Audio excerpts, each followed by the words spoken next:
네, 본문이 좀 길지만 이 본문은 우리가 한 흐름 속에서 이해할 필요가 있기 때문에 우리가 두 주에 걸쳐서 계속 같은 본문을 살펴보고 또 지난주 우리가 살펴보지 못했던 마지막 본문을 함께 연결해서 보게 되는데요. 마가복음의 흐름상 이제 11장부터 대단히 중요한 분수령이 이루어졌다. 예수님께서 예루살렘으로 이제 입성하시면서 일어나는 이 상황들에 대한 이야기를 마가복음 전체의 분량상 3분의 1에 해당하는 분량을 이제 여기에 집중하면서 마가복음은 예수님이 누구이신가라고 하는 것을 우리에게 말하되 예루살렘 입성 후에 예수님께 있었던 일들을 훨씬 더 자세하게 우리에게 전해주고 있습니다. 이 중요한 분수령을 이루기 전에 주님께서는 이미 제자들에게 당신께서 누구이신지 어떤 사명을 감당하실 것인지에 대해서 3번에 걸쳐서 더 깊은 계시를 주셨습니다. 그러나 제자들은 그것을 잘 이해하지도 받아들이지도 못한 가운데 이제 이 지점에 이르게 된 것입니다.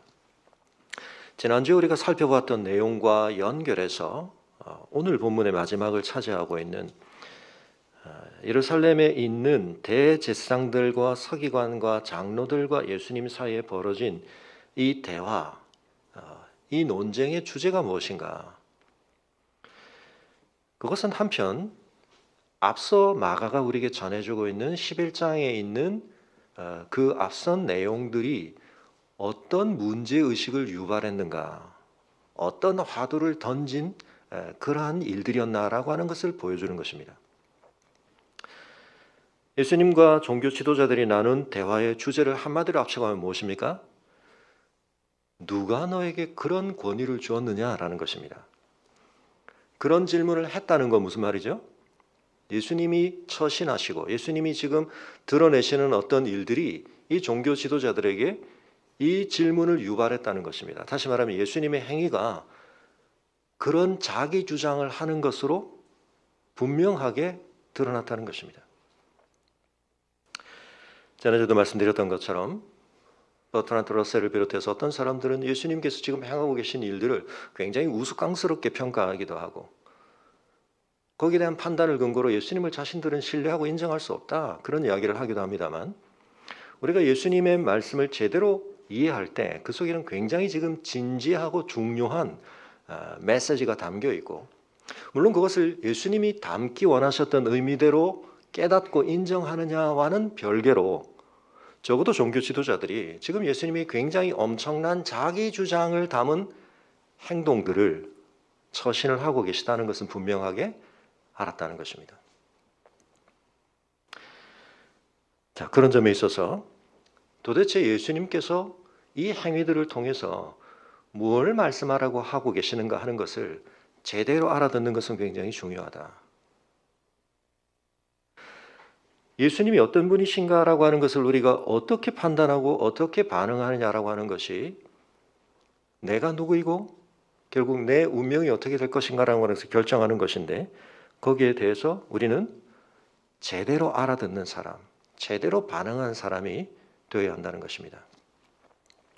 왜냐하면 예수님께서 지금 이 모든 일들을 행하시는 것을 통해서 예수님은 자신이 누구이신가라고 하는 것을 분명하게 주장하시지만 예수님은 그러한 독특한 자격과 권위를 가진 분으로서 행하시는 것을 통해 이루어지는 어떤 성과, 결과, 열매가 자신만에게 해당되는 것이 아니라 자신 안에서 세워지는 어떤 새로운 나라, 새로운 공동체에게 중요한 혜택과 유익과 복이 될 것이라는 것을 계속 말씀하고 계시기 때문입니다.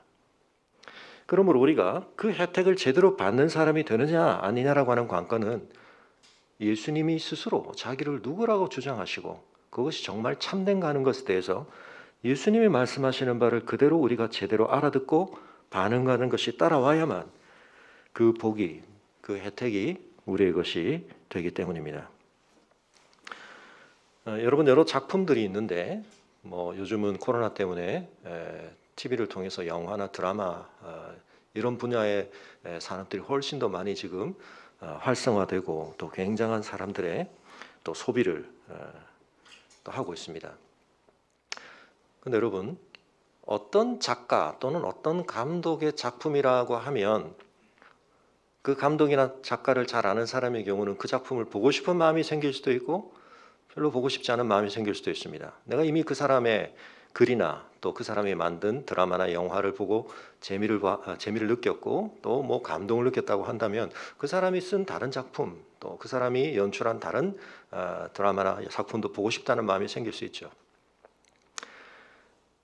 그런데 또 한편 그러므로 그것이 누구의 작품인가를 아는 것은 그 작품을 감상하는 방식에도 영향을 미칩니다.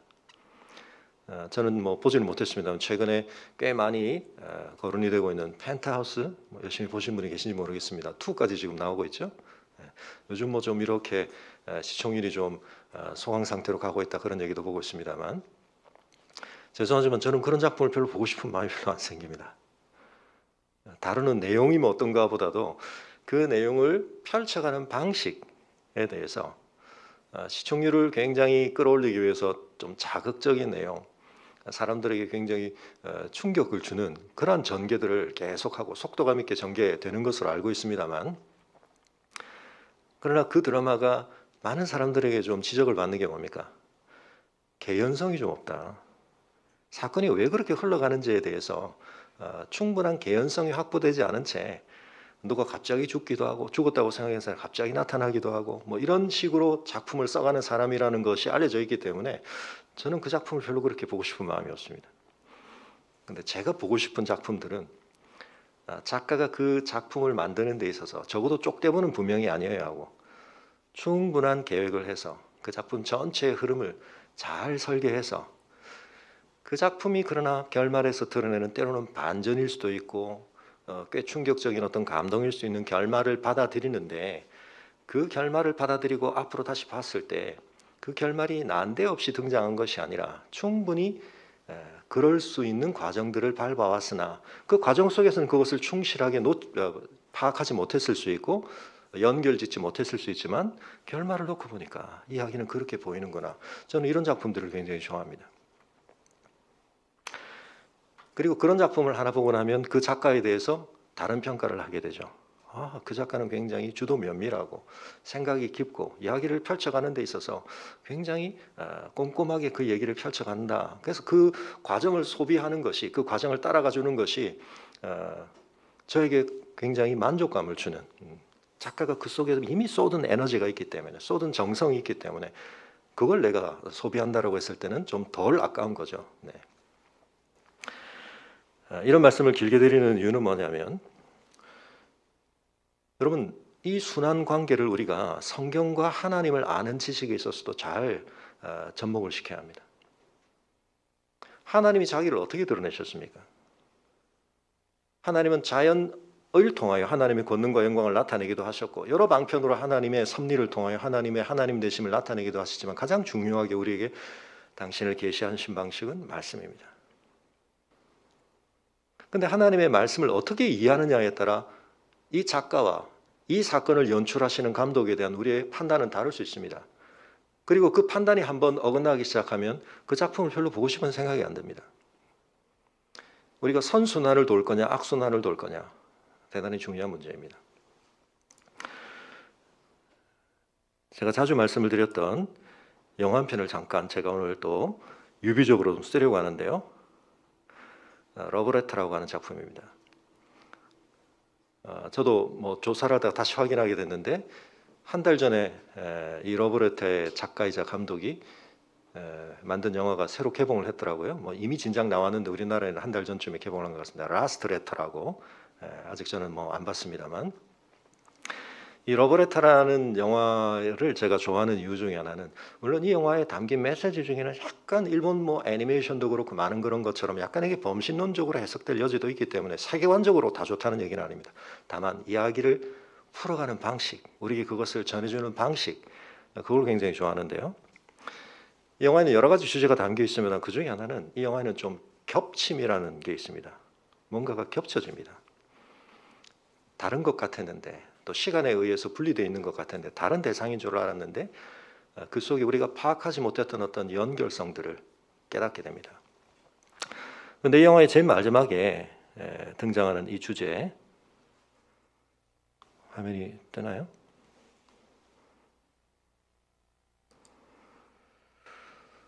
이 영화의 제일 마지막과 제일 마지막에 중요한 메시지를 발생시키는 요소가 하나 있는데 이 감독이 그 요소를 어떻게 우리에게 보여주는가?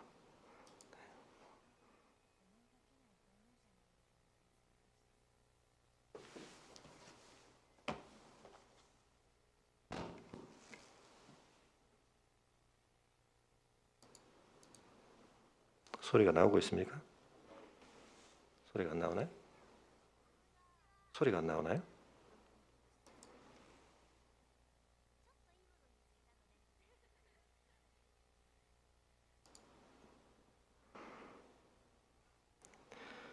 아, 죄송합니다. 지금은 영상보다는 오늘은 소리가 중요한데 네.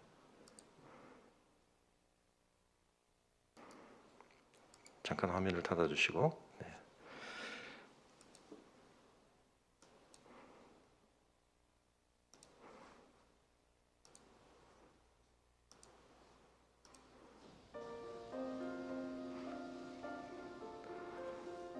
네.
제가 많이 보여드렸기 때문에 반복되는 내용입니다만 근데 룬이 마지막 장면에서 우리가 보는 것만 아니고 귀를 좀 써야 됩니다.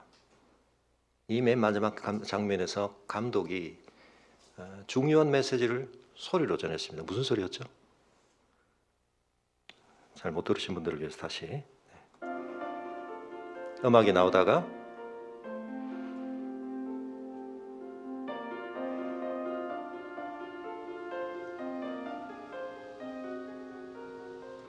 무슨 소리입니까? 바람 소리. 못 들으셨습니까? 바람 소리입니다. 지금 머리가 날리면서 바람 소리를 갑자기 넣었잖아요. 아, 목사님이 별걸 가지고 다 영화에 제일 처음으로 가보겠습니다. 이 영화가 어떻게 시작하는가? 이 영화는 두 여인의 사연이 겹치면서 이루어지는 영화인데요.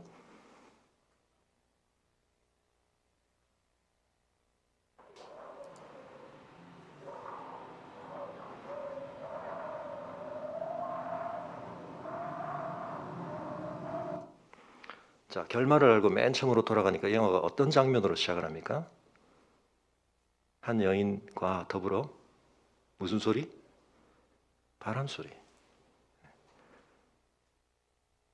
아, 아직도 목사님이 너무 과잉 해석을 하고 계시다 생각하시는 분들을 위해서 이 영화는 같은 이름을 가진 남녀, 학교에서 굉장히 흔하지 않지만 후지츠키라고 하는 남자 여자가 이름이 같습니다. 근데 이 영화는 처음 시작할 때 제일 첫 장면에서 보셨던 와다나베 히로코라고 하는 여인이 이 남자 후지츠키를 좀 성인이 되어서 만나서 사랑을 하다가 연인 관계였는데 이 남자가 산에서 추락사에서 죽습니다. 그 뒤에 그 마음, 여전히 사랑하는 마음, 그것을 정리하지 못하고 안타까워하다가 길에 집에 그 남자의 집에 가서 중학교 때 졸업 앨범에 있는 주소를 보고 거기로 편지를 보내기 시작합니다. 사실은 그건 편지를 답장을 받으려고 한 게 아니고 누구에게도 표현할 수 없지만 자기 마음속에는 너무나 여전하게 있는 그 마음을 어디론가로 표현하기 위한 방법이었던 거죠.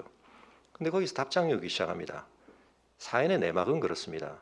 사실은 와다나베 히로코가 그 앨범에서 본 주소는 죽은 남자 후지츠키의 주소가 아니고 그 남자는 마침 졸업 전에 전학을 가버렸습니다.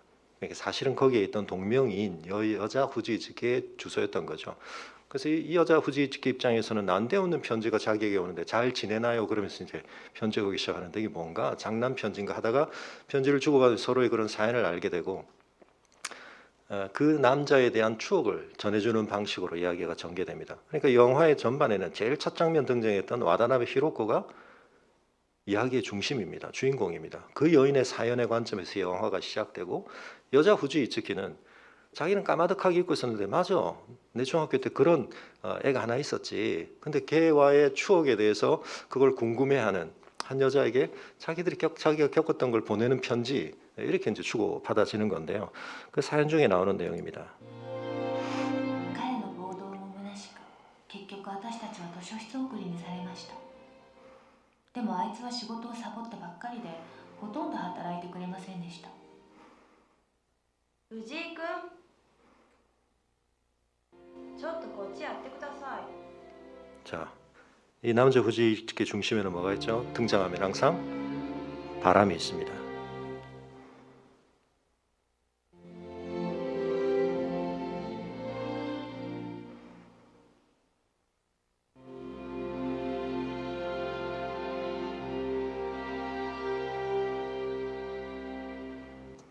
이 장면이 굉장히 중요합니다. 갑자기 있다가 얘가 사라졌죠. 근데 커튼은 우리에게 바람의 모습을 보여주죠. 그리고 머리가 흩날리고 있는데요. 얘는 도서관에 같이 이름이 같으니까 항상 아이들이 놀리고 그래서 같이 봉사를 하게 되는데 주본도 같이 하게 되고 도서관에 있는 책들을 늘 찾아서 아무도 읽지 않은 책의 제일 도서대출 목록 처음에다가 후지이츠키라는 이름을 자꾸 쓰는 그런 놀이 비슷한 걸 합니다. 그런 과정이었는데 なんでもない。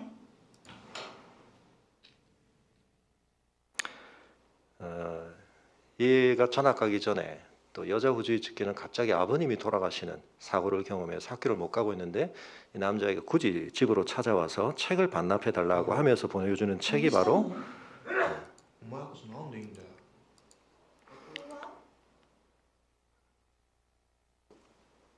조금 빠른 속도로 보겠습니다. 바로 그 잃어버린 시간을 찾아서라는 책입니다. 자기가 직접 반납하면 될 텐데 왜 그걸 반납하라고 하는가? 그 책에 뭐가 있는 거죠? 수줍어서 말을 못했지만 전하고 싶었던 메시지가 있기 때문이죠.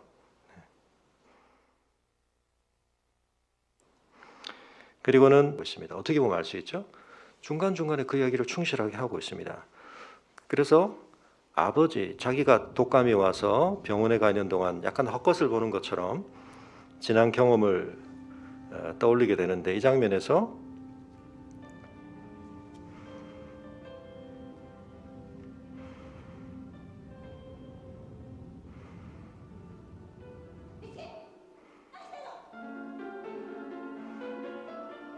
영화를 제가 좀 빨리 돌리고 있습니다.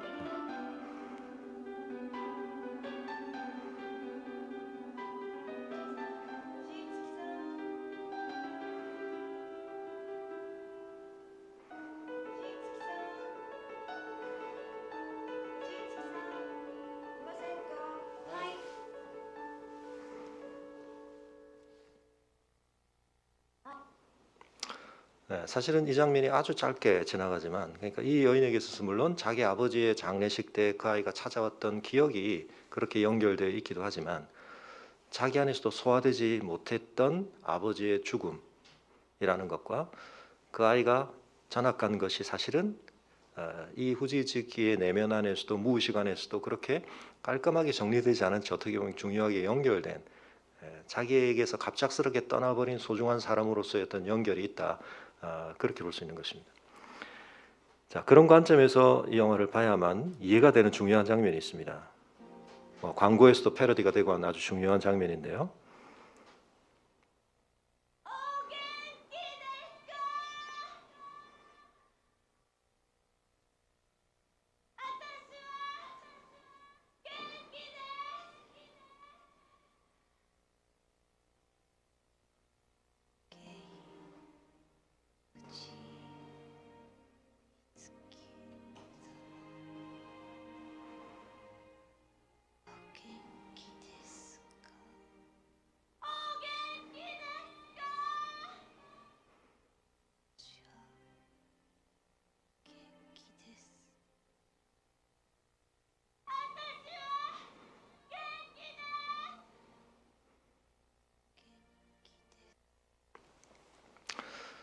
이 장면이 뭘 말하는지 여러분 이해가 되시나요? 여기가 이제 분수령입니다. 뭐죠? 이 영화가 와다나베 히로코 얘기라고 우리는 보고 가다가 이 영화가 후지 이츠키의 이야기로 전환되는 지점입니다. 잘 지내고 계시나요? 라는 것은 이 두 여인이 주고받은 편지의 첫 내용이기도 합니다. 근데 이 장면이 보여주려고 하는 것, 작가가 의도한 걸 제가 제 나름으로 충실하게 이해해서 좀 설명을 드리면 이거죠. 뭡니까? 이제 이 장면에서 두 사람의 사연 속에 함께 있던 그 한 남자에 대해서 서로가 이제 다른 지금 태도를 보이는 건데, 와다나베 히로코는 이제 자기 마음속에 있던 그 남자를 한편은 떠나보내는 겁니다. 그 남자를 향해서 할 수 없었던 말을 이제 그 남자가 죽은 산을 찾아가서 그 말을 이제 직접 하는 거죠.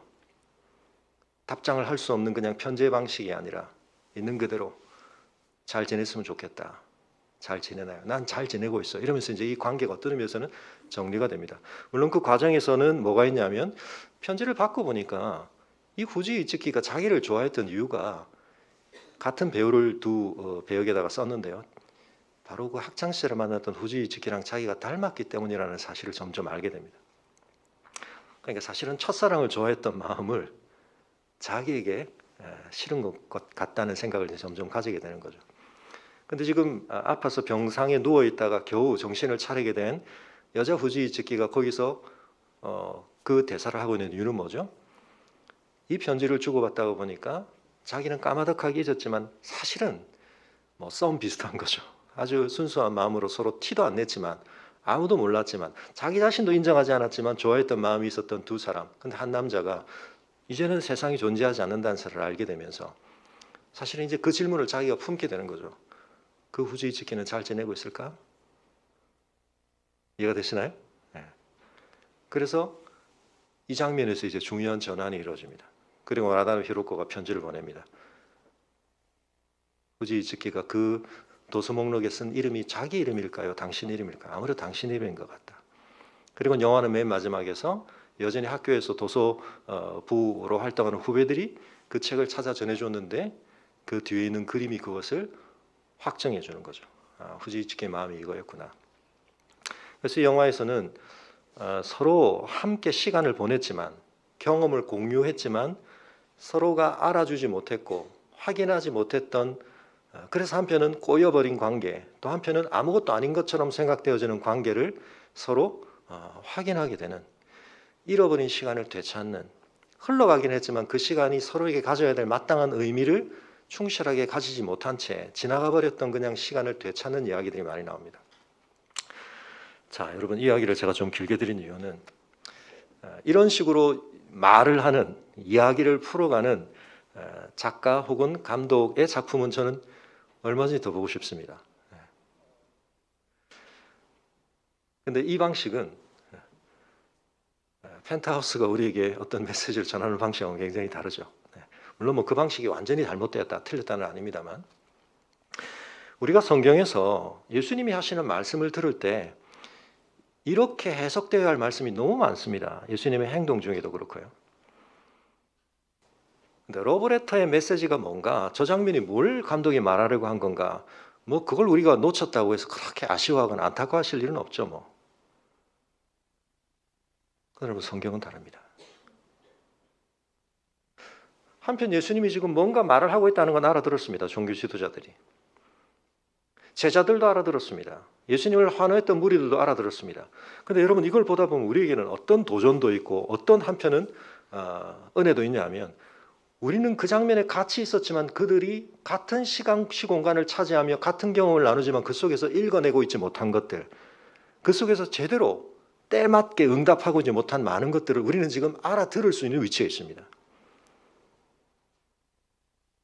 그러면서 우리는 한편 안타까움을 느끼기도 하고 거기에 대해서 도전을 받기도 하고 그러므로 나는 이걸 훨씬 더 소중하게 지켜야 되겠다는 마음을 갖게도 되어야 하도록 마가복음이 우리에게 말을 해주고 있는데 우리가 그걸 그렇게 알아듣지를 못하면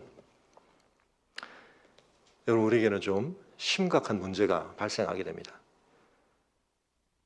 이런 작품을, 이런 연출을, 이런 역사를 이루신 하나님에 대해서 우리의 마음속에 그다지 찬사를 보내고 싶은 마음이 별로 없고, 그래서 뭐가 어떻게 됐다는 겁니까? 그런 마음이 있는 거죠.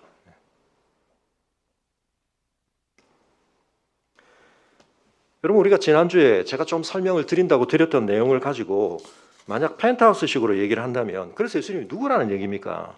이렇게 제가 설명드릴 수 있습니다. 그분은 모든 것의 주이시다. 나귀에 대해서든 사람들의 겉옷에 대해서든 성전에 대해서든 무화과 나무에 대해서든 개인의 소유에 대해서든 자연에 대해서든 종교적 그런 영역에 대해서든 그분은 다른 사람이 주장할 수 없는 특별하고도 참된 자격과 신분과 능력을 가지신 분이시다. 근데 그분은 놀랍게 그 특별한 자격과 신분을 가지고 무엇에 열심을 내시고 무엇에 헌신하시고 무엇에 초점을 맞추시는가? 아버지께서 자기에게 맡기신 사명, 또한 아버지께서 예적부터 약속하시고 이루시겠다고 하신 언약에 헌신하십니다. 그걸 실현하는 데 초점을 맞추고 계십니다. 그래서 아버지께서는 이 아들을 통해서 당신의 나라를, 당신의 통치를 이 땅 위에 실현하는 일에 있어서 이 사람이 가장 합법적이면서도 가장 이상적인 존재라는 사실을 드러내고 계십니다. 그러나 그 주변에 있었던 세상적 권세자들을 비롯하여서 가장 가까이에서 그분을 환호하고 추종하는 사람들조차 그분이 정말 가지신 자격과 권위와 능력을 충분하게 제대로 이해하고 그것에 정말 합당하게 반항하고 있지는 못한 모습을 우리에게 보여줌으로써 당신들은 어떻게 할 것인가? 그런 질문을 던지고 있는 것입니다. 자, 그 이야기를 조금 더 풀어내기 위해서는 여러분 추가 설명들이 지난주에 이어서 더 필요한데요. 지난주에 안 드렸던 설명들을 몇 가지 먼저 드리겠습니다. 먼저 여러분, 사람들이 옷을 깔았다. 그것이 여러 가지 일반적으로 우리에게 해석될 수 있는 면도 있습니다만은 우리 구약에서 그 내용으로 중요하게 그려졌던 장면이 있습니다. 자, 지금 우리 러브레터에서 커튼 펄럭펄럭하는 장면을 제가 보여드린 이유, 겉옷이 펄럭펄럭 사람들 앞에서 누군가에 의해서 벗겨져서 누군가의 길에 제시되었던 중요한 장면이 있습니다. 여러분 기억나십니까? 열왕기하를 잠깐 보겠습니다. 열왕기하 9장.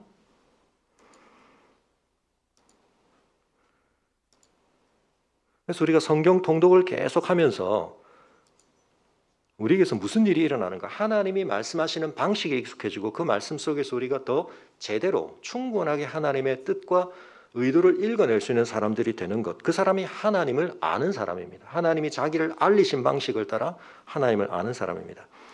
여러분 열왕기하 9장에 무슨 내용이 있습니까?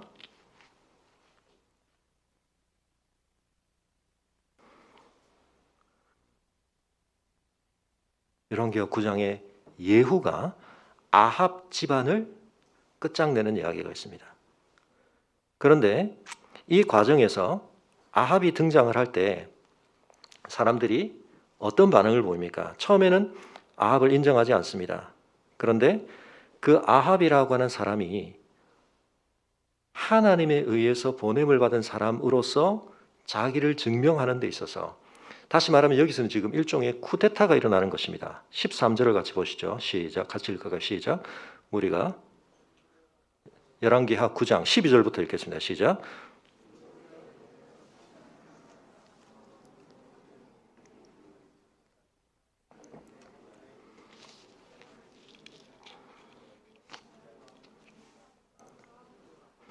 (13절) 무리가 각각 자기의 옷을 급히 가져다가 섬돌 위 곧 예후의 밑에 깔고 나팔을 불며 이르되 예후는 왕이라 하니라. 지난주에는 제가 엘리야 얘기만 잠시 드렸지만 그 엘리야와 얘기와 관련돼서 정말 중요한 장면이 이 장면입니다. 사람들이 지금 겉옷을 깐 이유는 뭐라고요? 레드카펫을 미리 준비를 못했다는 얘기입니다. 급하게 겉옷을 깔았는데 이 행위를 통해서 그 사람을 누구라고 인정합니까? 당신이 왕이다. 근데 여러분 이 이야기는 엘리야의 중요한 사명과 연결이 되죠. 엘리야가 로뎀나무 밑에 누워서 그냥 하나님 제가 뭐라고 저는 죽겠습니다 이러고 있을 때 하나님이 그렇지 않다. 엘리야의 7천 동력자에 대한 얘기하시면서 너를 통해서 일어날 다음 일 엘리사에게 리더십을 넘겨주고 그 다음 뭐죠? 예후에게 기름을 부어라. 아합 집안 이세벨이 득세하고 있는 이 현실, 너무나 영적으로 암담한 하나님의 어마어마한 기적이 갈멜산 위에서 그렇게 거짓 선지자들을 이길 수 있는 방식으로 나타났음에도 불구하고 이세벨이 끄떡도 하지 않고 선지자를 공격하고 하나님의 통치를 거역하고 있는 그 시대에도 하나님이 그러나 때가 될 때 예후가 그 일을 완성할 것이다.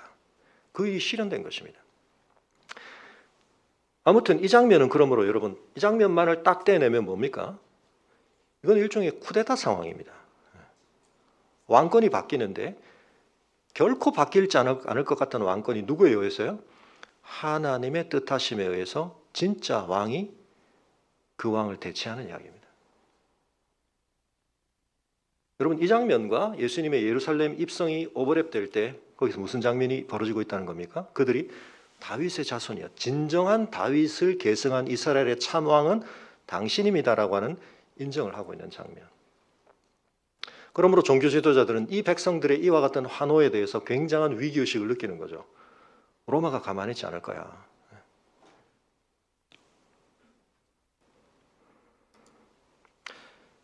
자, 여러분. 그런데 예수님께서 뭘 타셨다고요? 그 장면에서?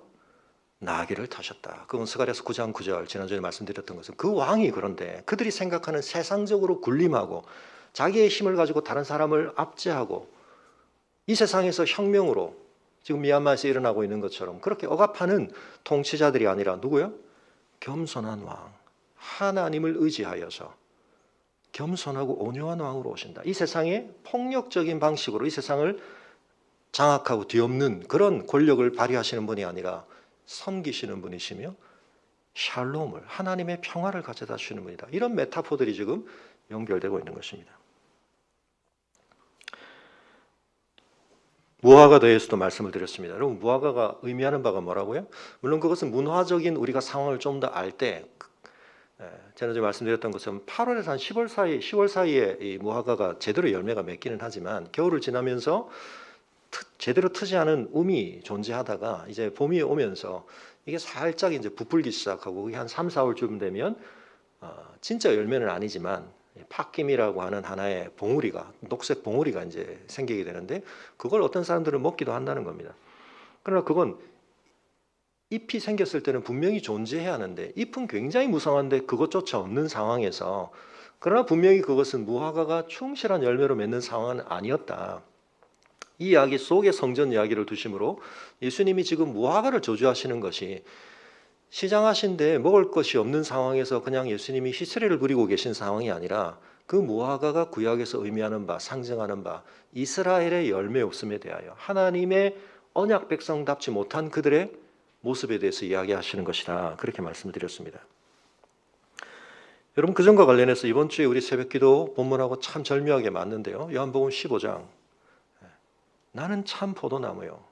그럼 그 메시지에서 우리가 들어야 될 이야기가 뭡니까?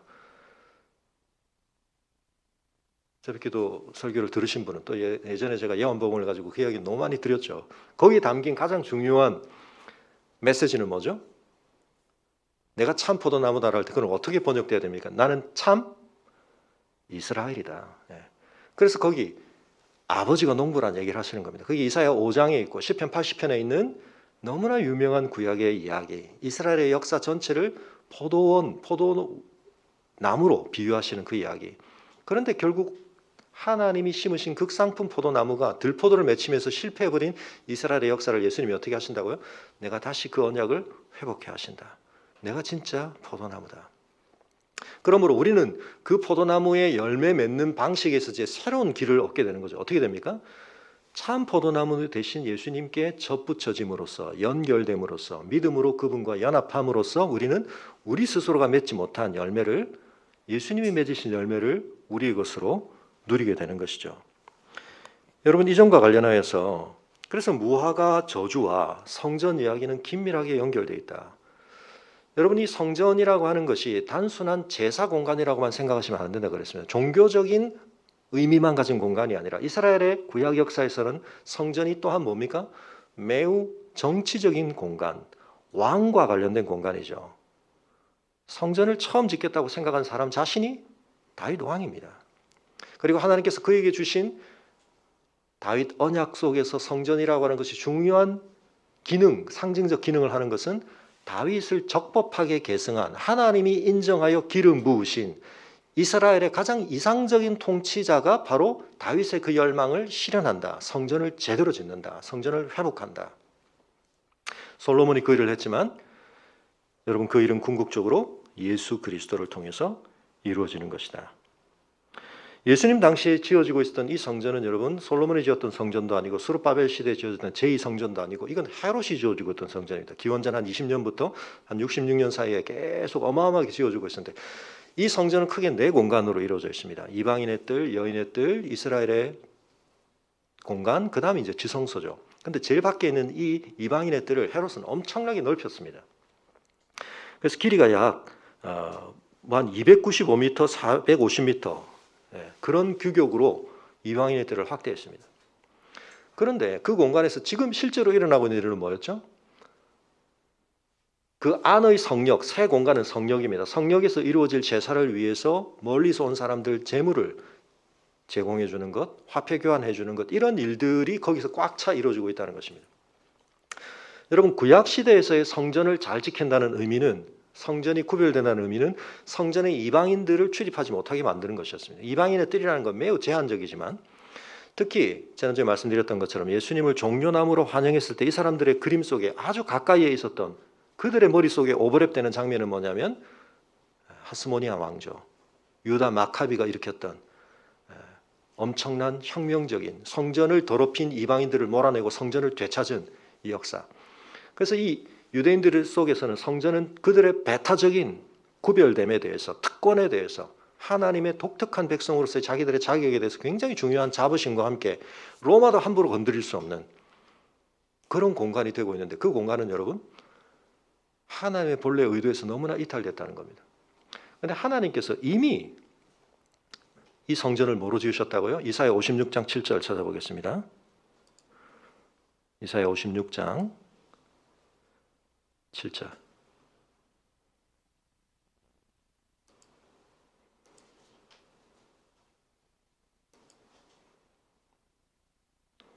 같이 읽어볼까요? 시작.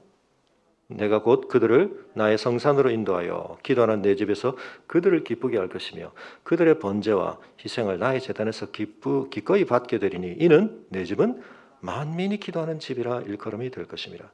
하나님의 참 포도나무였던 이스라엘이 오히려 들포도를 맺혀서 하나님이 그들에게 독특하게 확보해 주셨던 언약적 돌보심과 보호를 거두어내시자 그들이 온 열방에게 다 망해버리고 난 다음 그러나 하나님은 이 이스라엘을 회복시키시되 이 회복을 통해서 놀라운 일이 일어나는데 그건 뭐냐면 이방 백성들도 이곳으로 들어오게 된다는 것입니다. 이 성전의 기능이 더 이상 이스라엘만을 위한 것이 아니라 이스라엘의 배타성만을 드러내는 것이 아니라 놀랍게 이방인들이 들어와서 이방인들도 함께 기도에 동참하는 것이 되게 한다. 그런데 이것은 하나님이 갑작스럽게 생각하신 게 아닙니다. 여러분 첫 이스라엘에게 주신 언약 안에서부터 하나님은 신실하게 이것을 의도하셨습니다. 여러분 창세기 18장으로 가보겠습니다. 창세기 18장이면 누구 얘기가 나오는 시기죠? 아브라함입니다. 여러분 창세기 18장 18절. 자, 같이 읽습니다. 시작. 아브라함은 강대한 나라가 되고 천하 만민은 그로 말미암아 복을 받게 될 것이 아니냐. 아브라함이 받는 복은 아브라함과 그의 혈통적 후손들에게만 제한되고 국한되고 마는 복이 아니라 이 복은 어떻게 될 복입니까? 그들을 통하여 가장 먼저 첫 열매로 드러나지만 그 복은 그들의 지경을 바운더리를 넘어서서 열방으로 흘러갈 복입니다. 그리고 이들이 누리는 이 독특하고 특별한 복, 하나님의 은혜와 하나님의 통치 속에 있기 때문에 그들에게서만 나타나는 이 복됨은 열방으로 하여금 야 우리도 저기로 가야 되겠다. 하나님의 통치를 받고 싶다. 하나님의 은혜를 누리고 싶다는 마음을 불러일으키므로 바벨탑으로 대표되어졌던 하나님을 거역하는 이 땅의 온 무리들의 흐름을 역전시키는 하나님의 통치 속으로 온 열방이 나오게 하는 흐름을 만드실 하나님의 의도를 처음부터 밝히고 계시는 것입니다. 창세기 26장 4절 같이 보겠습니다. 계속 이 하나님의 약속은 흘러갑니다. 창세기 26장 4절. 이번에는 이삭입니다. 시작. 내 자손을 하늘의 별과 같이 번성하게 하며 이 모든 땅을 내 자손에게 주리니 내 자손으로 말미암아 천하 만민이 복을 받으리라. 시간이 없어서 계속 찾지는 않겠습니다. 그러나 여러분 이제 그 뒤로 계속됩니다. 물론 출애굽기 33장 16절, 레위기 20장 24절 26절, 신명기 10장 15절, 신명기 14장 2절에서는 이 만민으로부터의 이스라엘의 구별됨을 하나님이 강조하시는 표현들도 있습니다. 그러나 이 구별됨을 지켜야 하는 이유는 뭐죠? 그들이 열방처럼 되면 안 되기 때문에, 열방을 닮아가면 안 되기 때문에, 그들에게는 하나님이 그들에게 특별하게 쏟아주신 은혜와 통치의 결과가 저 사람들에게 펼쳐질 수 있도록, 그래서 삼투압이 일어나는 방향성에 대해서 하나님이 열방을 닮아서는 안 되고 열방의 영향을 받아서는 안 되고 하나님이 위로부터 그들에게 특별하게 쏟아주신 것이 그들에게 채워져서 열방에게로 흘러가야 되고 열방은 그 빛 가운데로 나오게 하는 것, 이게 뭡니까?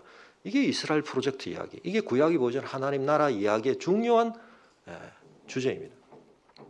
근데 그게 어떻게 됐다고요? 철저하게 실패했다는 것입니다.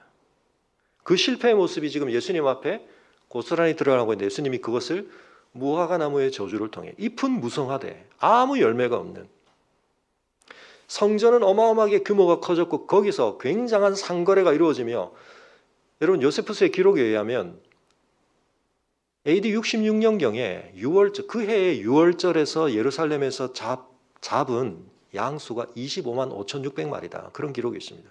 거기에 대해서는 여러 가지 해석이 있습니다만 어마어마한 일들이 그 성전에서 일어나고 있지만 그 일은 하나님이 그 성전을 향해 두셨던 원래 목적을 실현하는 것과는 아무 상관이 없었다는 겁니다. 그 성전이 진짜 제대로 된 기능을 하면 그 성전으로 어떻게 됩니까? 계속 이방인들은 배제되고 이방인들에 대한 그런 원수 같은 마음을 가지고 이방인들이 이 땅을 밟으면 우리가 용서하지 않을까, 그런 마음이 아니고 이방인들이 그곳으로 흠모하며 나오는, 솔로몬 때 온 이방에게서 예물을 가지고 하나님의 통치 속으로 나왔던 일이 일어나야 되는 것이 정상적인데 지금 그게 꽉 막혀있는 이유는 뭡니까? 누구보다 하나님의 은혜를 잘 알아야 하고 누구보다 하나님의 작품을 제대로 감상하고 있어야 할 사람들이 하나님이 명확하게 보여주시는 것대로 작품을 보지 않고 자기들 마음대로 작품을 망치고 있는 것입니다. 하나님의 걸작 역사를. 거기에 대해서 예수님이 어떻게 해요? 작가적 심정으로 이 이야기는 이렇게 가면 안 된다. 이 이야기에 대해서 너희가 중요하게 여겨야 할 포인트는, 메시지는 이게 아니다. 그 얘기를 지금 하고 계신 거죠.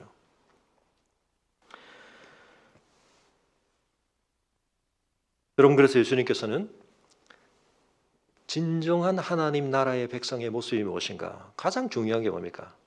하나님을 믿으라.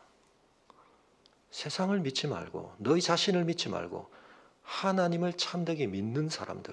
하나님의 뭘 믿어야 됩니까? 하나님의 능력도 믿어야 되고 하나님의 지혜도 믿어야지만 가장 중요한 건 하나님의 선하심.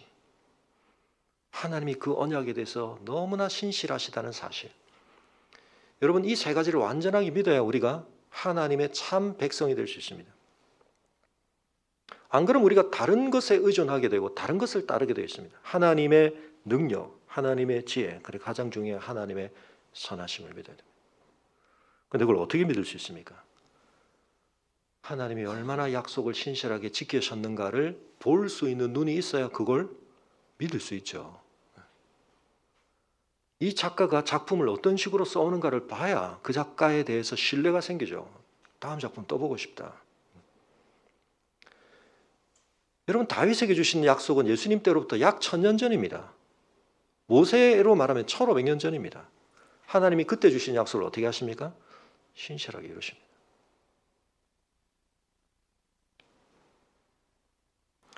우리가 그런 하나님을 그런 분으로서 믿고 있는가? 여러분, 그래서 예수님께서 산을 옮기는 것에 대해 얘기하시는데, 산이라는 건 뭐죠? 우리에게는 매우 견고해 보이고 그것은 요지부동, 불변의 어떤 상징물로처럼 보이는 건데 그게 어떻게 될 수 있다고요? 옮겨질 수 있다. 여러분, 스가랴서 9장 9절이 예수님의 그 나귀 타고 오시는 예언의 구절이었는데 스가랴서 14장을 잠깐 보겠습니다. 지난주에 말씀드렸던 것처럼 이것이 말라기를 제외하고는 구약의 제일 마지막 예언서이고 또 신약에서 특별히 요한계시록에서도 굉장히 많이 인용되는 구절 중에 하나인데요. 여러분, 스가랴서 14장에는 무슨 내용이 있습니까? 하나님께서 또한 종말의 때 이루실 일에 대한 이야기가 나옵니다. 자, 14장 4절 같이 읽습니다.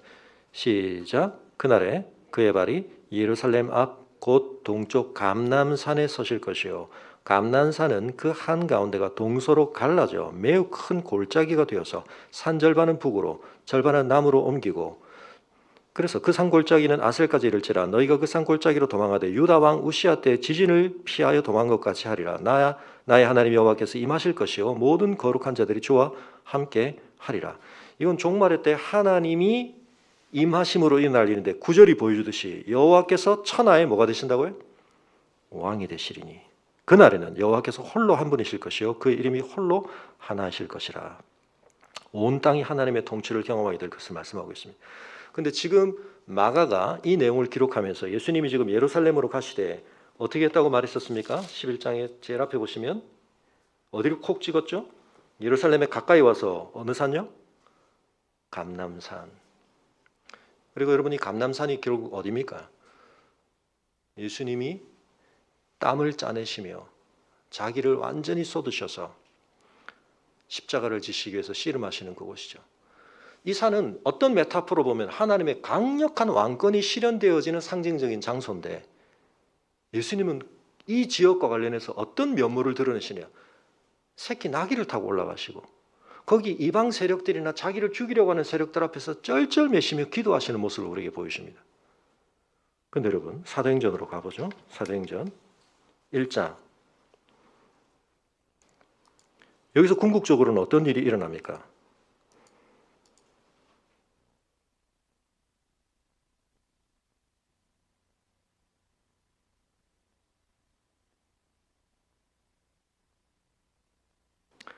12절 제자들이 감람원이라는 산으로부터 예루살렘으로 돌아오니 거기서 무슨 일이 있었습니까? 예수님의 승천이 있었습니다. 자 여러분 하나님의 언약은 놀랍게 실현됩니다. 그런데 우리는 때로 그 이야기의 어떤 단면만을 보고 우리 방식으로 그 이야기를 그려버립니다. 근데 하나님의 이야기가 총체적으로 보여준 바를 통해서 우리가 보게 되면 그 이야기들은 매우 분명하게 매우 중요한 메시지를 우리에게 확정하여 보여줍니다. 하나님께서 이 역사들을 이루시되 여러분 하나님을 믿는 자에게 뭐가 가능하다고요? 산을 옮기는 게 가능하다는 그 말은 여러분 갑자기 뒷산 가셔가지고 오늘 설교 들었어. 나의 믿음을 내가 한번 입증해버려. 하나님 저 산이 옮겨지게 하소서. 그런 기도를 하라는 게 아니고 이게 지금 메타포적으로 뭘 보라는 겁니까? 이 땅 위에서 꿈쩍할 것 같지 않은 그 모든 것들이 궁극적으로는 누구의 통치력 아래 있다? 하나님의 주권 아래 있다. 왜? 하나님이 그걸 지으셨으니까요. 근데 하나님께서 이 모든 것들을 새롭게 하실 때 우리에게는 요지부동 이세벨은 꺾이지 않을 것 같아. 어떻게 된다고요? 옮겨진다는 것입니다. 갈라진다는 것입니다. 뭘 믿어야 할 것이냐? 하나님을 믿으라는 것입니다. 그리고 그 하나님을 믿는 자들은 이 땅에서 가장 중요하게 뭘 해야 됩니까? 그 믿음을 가지고 있을 때 가장 중요하게 하는 일은 기도하는 일이에요. 성전에서 우리가 뭘 합니까? 기도를 합니다. 예수님이 가르친 기도는 뭐죠? 하늘에 계신 아버지의 뜻이 이루어지는 것처럼 속히 이 땅 위에 하나님의 나라가 임하기를 간구하는 자로 하늘과 땅을 연결하는 자로 있는 거죠. 근데 그 기도를 할 때 우리가 어떻게 기도해야 한다고요? 믿음으로 의심치 아니하고 하나님을 신뢰함으로 기도합니다. 그러나 또한 동시에 거기 뭐가 있어야 됩니까? 성전이 지금 이방인에 대한 배타적인 특권의식으로 그리고 그걸 잘못 건드리면 전쟁을 불사하는 그러한 방식으로 이스라엘이 자기 면모를 드러내는 것이 아니라 어떻게 해요? 하나님의 자비하심과 그 성전에서 결국 우리의 죄가 어떻게 속해졌는가? 하나님의 제사를 통해 하나님이 스스로 마련해 주신 제물을 통해 그것에 완전 완결판이신 예수 그리스도의 속죄를 통해 구원받았다는 것으로 자기의 하나님 백성됨을 인침받고 있는 사람은 그 내면 속에서 가장 중요하게 뭐가 나타나야 되죠? 나에게 잘못한 놈들 다 나와 내가 다 때려 부숴주겠다. 그게 아니고 하나님의 자비의 통치. 내가 어떻게 하나님의 자녀가 되었나? 하나님의 원수로 행하던 내가 하나님의 진정한 통치와 은혜를 받는 면모를 드러내라. 그게 뭡니까? 하나님을 믿으라. 의심치 말고 기도하라. 용서함으로 너의 모습을 나타내라.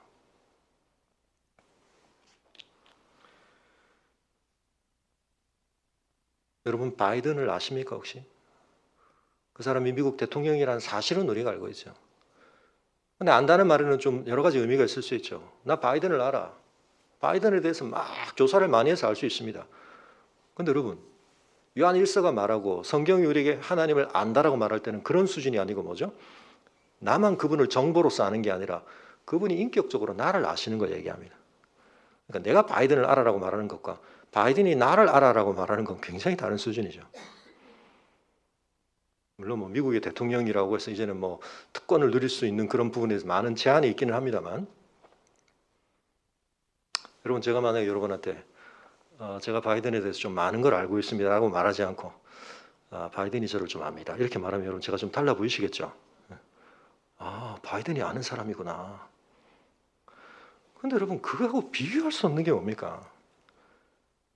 여러분 하나님이 저를 아십니다. 여러분 저를 함부로 보시면 안 됩니다. 근데 더 중요한 건 여러분을 하나님이 아신다고요.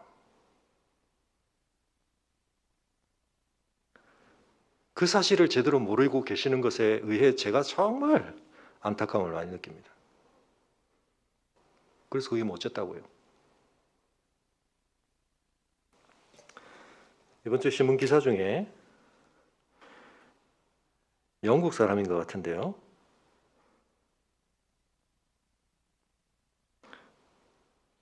사이먼이라고 하는 사람 보셨는지 모르겠습니다. 영국 축구 클럽에서 임시직으로 회계 일을 하던 이 사람이 하루아침에 3천억 유산을 받게 됐습니다.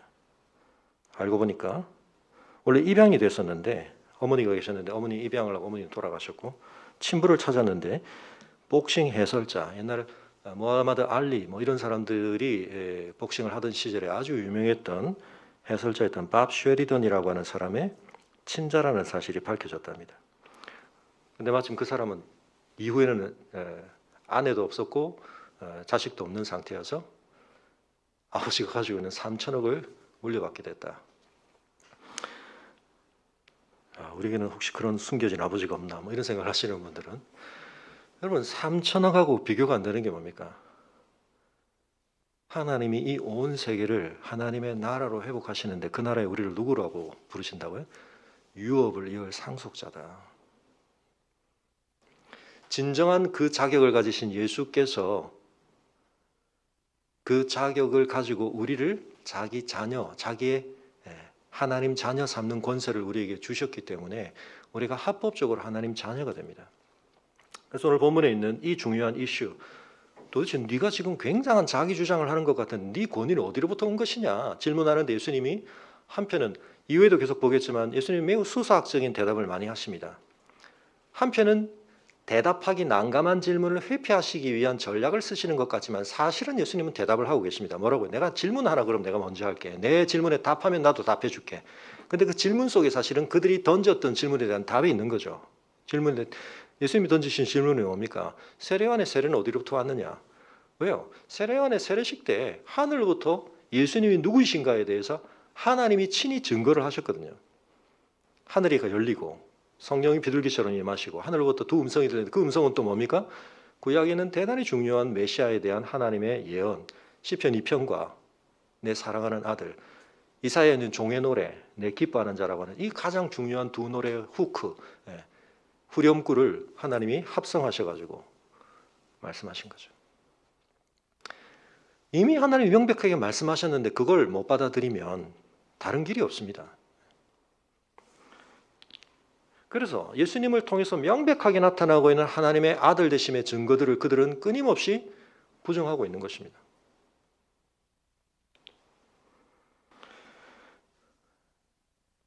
여러분, 예수님이 누구이신지를 아는 게 왜 중요합니까? 그 예수님이 그런 분으로서 하나님의 뜻을 그렇게 성취하신 혜택이 우리의 것이라고 말하는 것이 성경이 전하고 기독교가 전하는 복음이기 때문입니다. 그 연결고리가 확보되어 있지 않으면 로버레트가 무슨 얘기를 우리에게 전해주지? 성경이 우리한테 무슨 이야기를 하고 있지? 그래서 그게 나한테 어쨌다는 거지? 여러분, 이런 답답한 일이 어디 있습니까?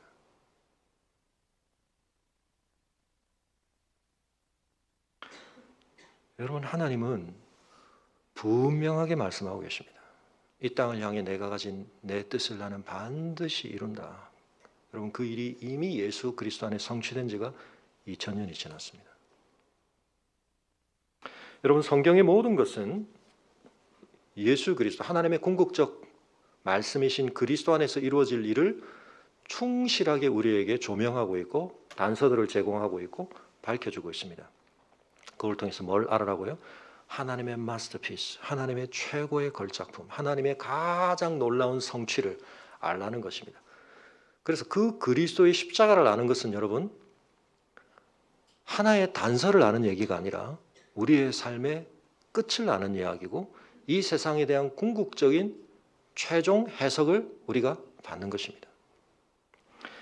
그 빛 아래에서 우리의 모든 것이 조명되어야 하고 그 빛 아래에서 우리의 모든 것이 새로워져야 합니다.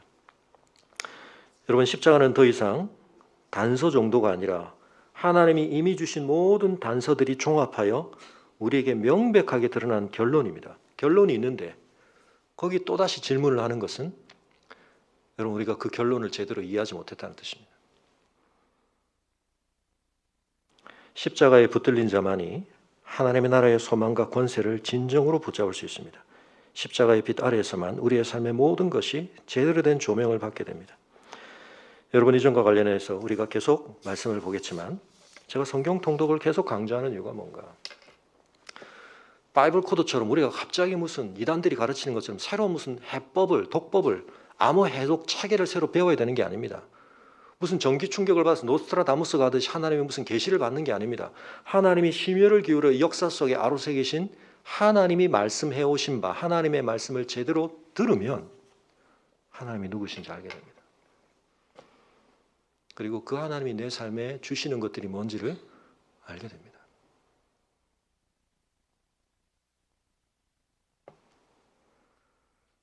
사랑하는 성도 여러분, 예수님께서 이 땅에 오셔서 행하신 그 일에 대해서 다음 주에 우리가 또 연결해서 보겠습니다만 얼마나 안타까운 상황이 지금 벌어지고 있는지 모릅니다.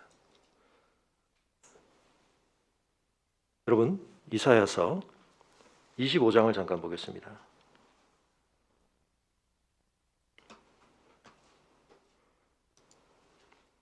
이사야 25장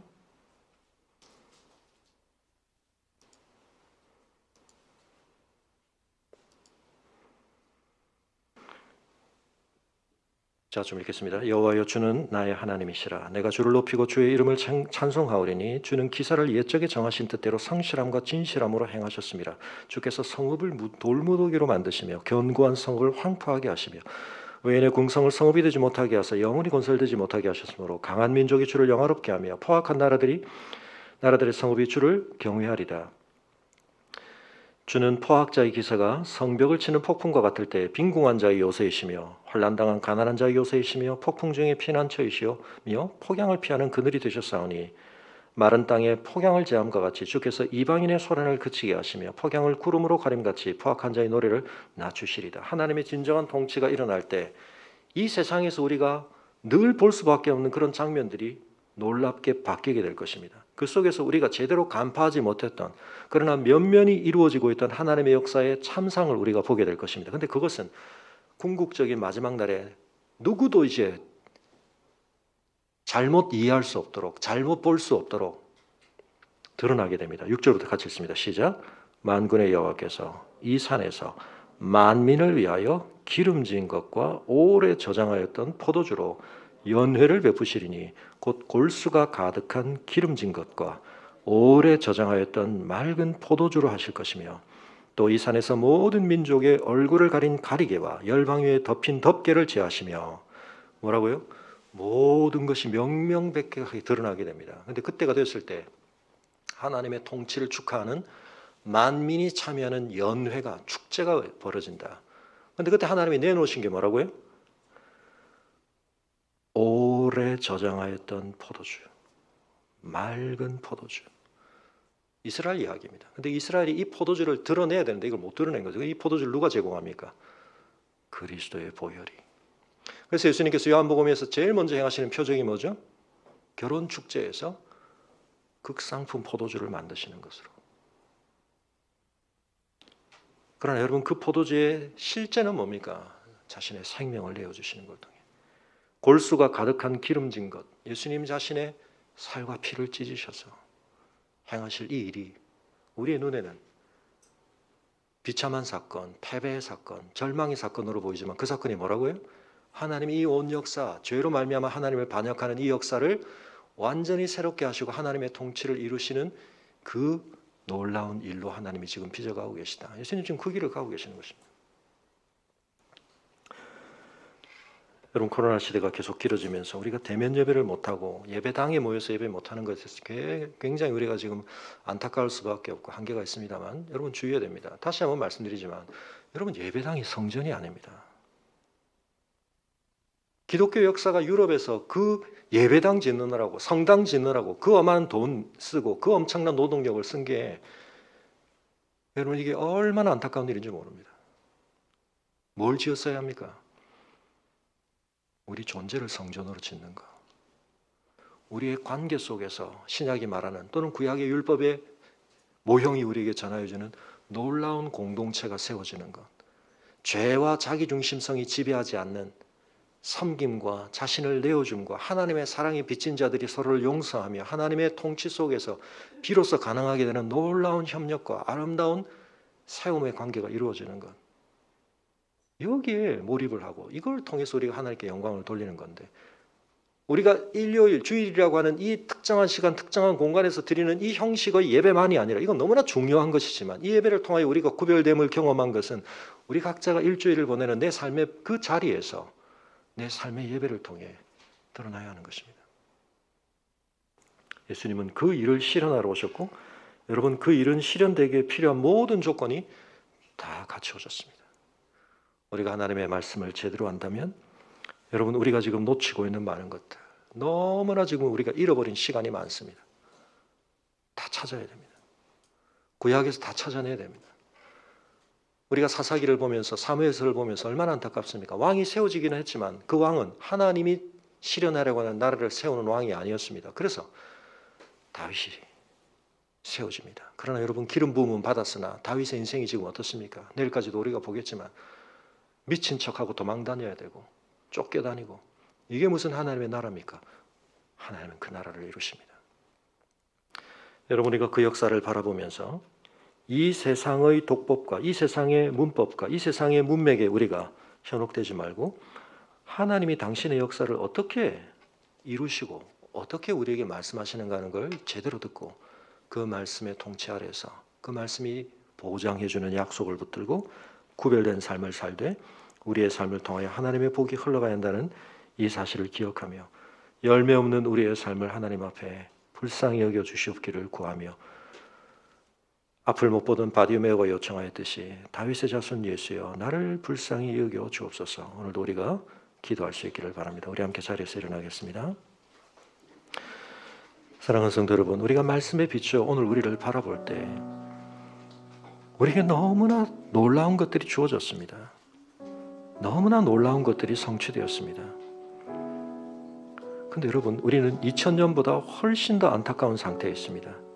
이 엄청난 것이 이루어졌음을 성경은 우리에게 분명히 증거하고 성령께서는 우리에게 분명히 보증해 주심에도 불구하고 우리는 마치 그런 은혜가 이루어지지 않은 것처럼 이러한 부르심이 우리에게는 전혀 주어지지 않은 것처럼 살고 있습니다.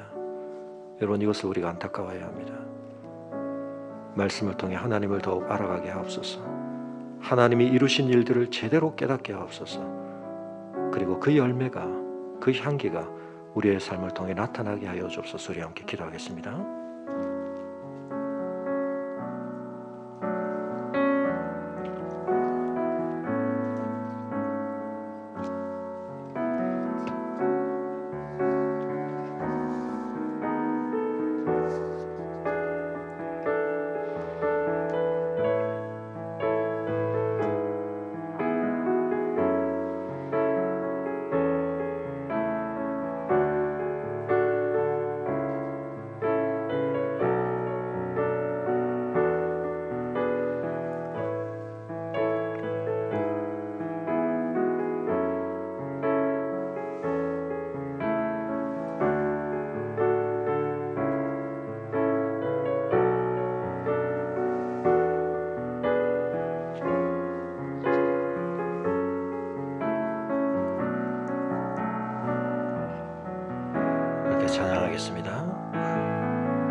큰 영광 받으소서. 홀로 찬양 받으소서. 모든 이름 위에 뛰어난 그 이름, 온 땅과 하늘이 다 찬양해.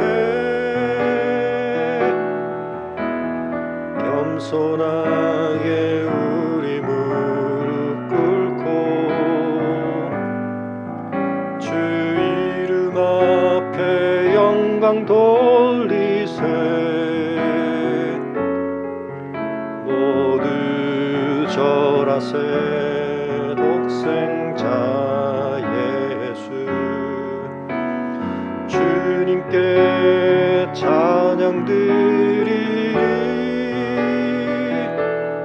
모든 영광과 존귀와 능력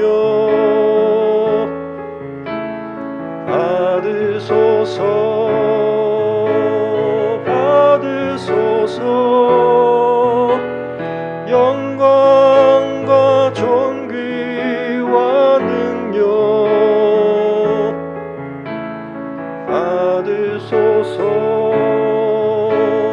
받으소서. 그리스도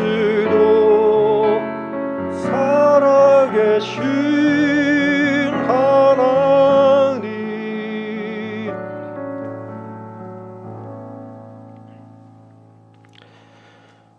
하나님이 말씀하시는 바를